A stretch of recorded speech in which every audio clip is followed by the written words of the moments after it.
മനസ്സിലാക്കിയ ഒരു സത്യം, പലവിധനും മറുപടി തന്നില്ലെങ്കിലും നമ്മുടെ വേദന അവൻ തിരിച്ചറിയുന്ന ദൈവമാണ്. പണ്ടൊക്കെ നമ്മുടെ പഴയ വീടിന്റെ കട്ടിളപ്പടിമേൽ കറുത്ത തരക ബോർഡിൽ എഴുതി വെക്കുന്ന മഞ്ഞ, വെള്ള, ചുമപ്പ് അക്ഷരങ്ങളിൽ എഴുതി വെച്ചിരിക്കുന്ന ഒരു വാക്യം പൗലോസിന് കൊടുത്ത മറുപടിയാ. എന്താ? എന്റെ കൃപ നിനക്ക് മതി. എന്താണ് ആ വാക്യത്തിന്റെ ഗൗരവം? എന്താണെന്നറിയാമോ? രോഗമുണ്ടെങ്കിലും രോഗമില്ലാത്തവനെ പോലെ ഞാൻ നടത്താം.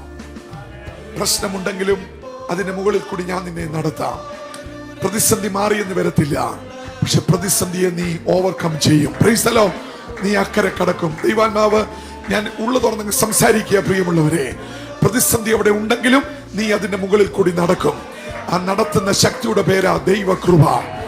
ദൈവകൃപ. Praise the Lord. ദൈവകൃപ. സ്തോത്രം ചെയ്താട്ടെ, സ്തോത്രം ചെയ്താട്ടെ. ചിലതിനെ വിടുവിച്ചില്ലെങ്കിലും ചിലതിന്റെ മുകളിൽ അവൻ നമ്മളെ നടത്തും.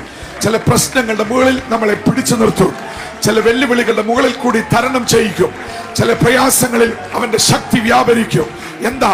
താഴ്ന്നു പോകുന്ന നമ്മളെ താങ്ങി നിർത്തുന്ന ശക്തിയുടെ പേരാ ദൈവകൃപ. തളർന്നു വീഴുന്ന നമ്മളെ പിടിച്ചെഴുന്നേൽപ്പിക്കുന്ന ശക്തിയുടെ പേരാ ദൈവകൃപ. ബലഹീനരായ നമ്മളെ പണിയുന്ന പദ്ധതിയുടെ പേരാ ദൈവത്തിന്റെ കൃപ. ജീവിതം വേണ്ടെന്ന് പറഞ്ഞ നമ്മളെ ഇന്നും പിടിച്ചു നിർത്തിയിരിക്കുന്ന അവന്റെ പദ്ധതിയുടെ പേരാ ദൈവകൃപ.